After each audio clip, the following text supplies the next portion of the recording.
Good morning, everyone. My name is Mighty Stream. I'm going to do your June the 8th spiritual principle a day in a meditation.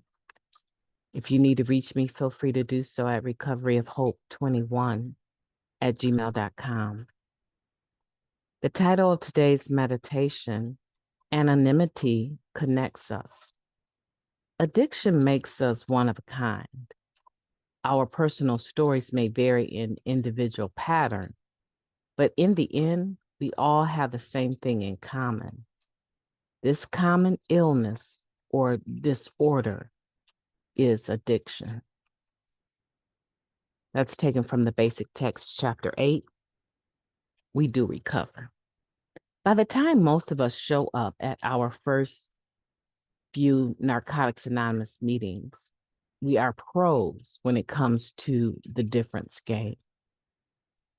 Within moments of meeting someone new, we can fire off a list of ways that we are both better and worse than they are, ways in which their opinions and concerns and experiences have no bearing whatsoever on our own lives and problems.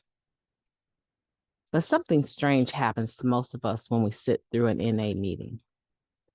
Whether it happens right away or after months or years, we look around at a room full of people who are nothing like us, and we begin to realize that we are sitting in a room full of people who are exactly like us. We might not even realize it at the time, but anonymity is what flips that switch.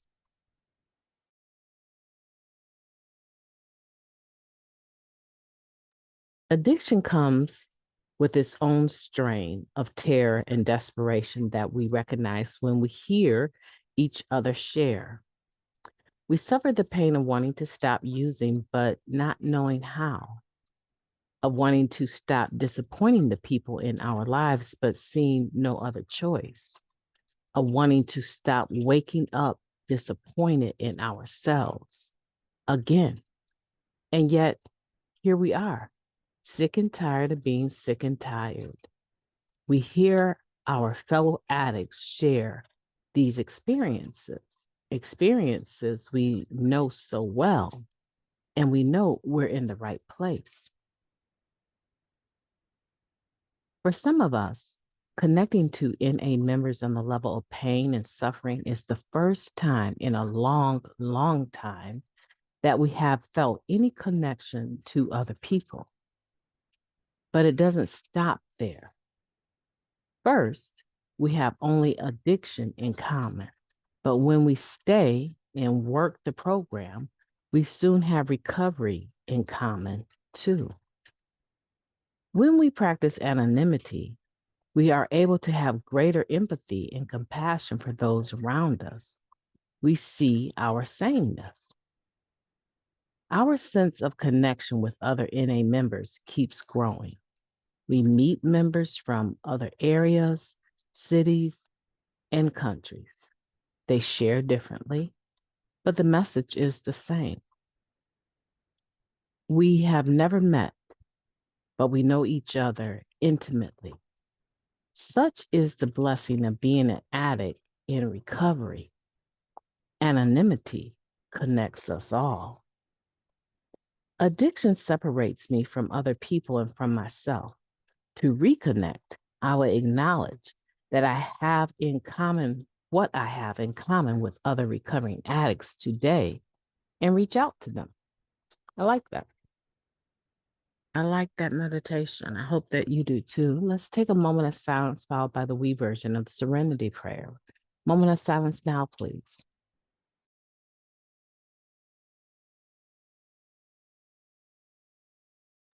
Thank you. God, grant us the serenity to accept the things that we cannot change, the courage to change the things that we can, and the wisdom to know the difference. Just for today, please and thank you. Anonymity connects us. It allows us to have an even playing field. And on that playing field, it allows us to look at the similarities rather than the differences. It's not that you don't see the differences. Of course, I see them. Of course, you see them. We see the differences. We can line them up right away, make a list, as it suggests here. We could make a list right away of all of the differences and why the opinion of someone else has absolutely nothing to do with my life or what I need to do. We're really experts at that. And we use that to alienate ourselves, to isolate ourselves. And it drove us further into our disease of addiction. However, in recovering from that disease, we have to do something different. And that something different is acknowledging the anonymity in it, acknowledging that we're equal, acknowledging the similarities. Even though I don't know you, I know that we have this one thing in common. And that one thing being the disease of addiction and trying to recover from it has certain traits. That is why we can say we can be each other's eyes and ears. That is why we recommend finding someone in NA who believes in us. Because when you have that commonality, that equality, that inclusivity, that anonymity, when you have that, this therapeutic value of one addict helping another is without parallel, meaning there's nothing else that can go alongside of it in the same direction and be as beneficial as another recovering addict.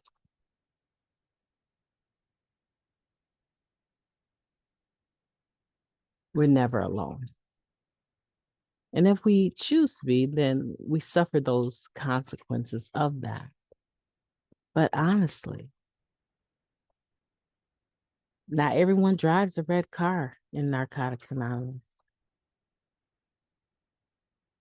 But those members that have a desire to stop using, whether they drive a red car or not, can relate to all of the stuff that comes with the disease of addiction. I was amazed that if I took my drug of choice and compared it to someone else's drug of choice, there were some differences, outward appearances. My drug of choice didn't lead to tracks on my arm, but maybe theirs did. But I couldn't focus on those outward scars. I had to focus on the inward scars, the inward similarities. And if you do the same, you're going to find yourself able to connect with other people in recovery, have a relationship with other people in the fellowship. And I personally believe, just from my own experience, that makes my life that much sweeter. My name is Mighty Stream. I've enjoyed talking to you today. I hope that you will have a beautiful day on purpose. I intend to, and I will be talking to you tomorrow.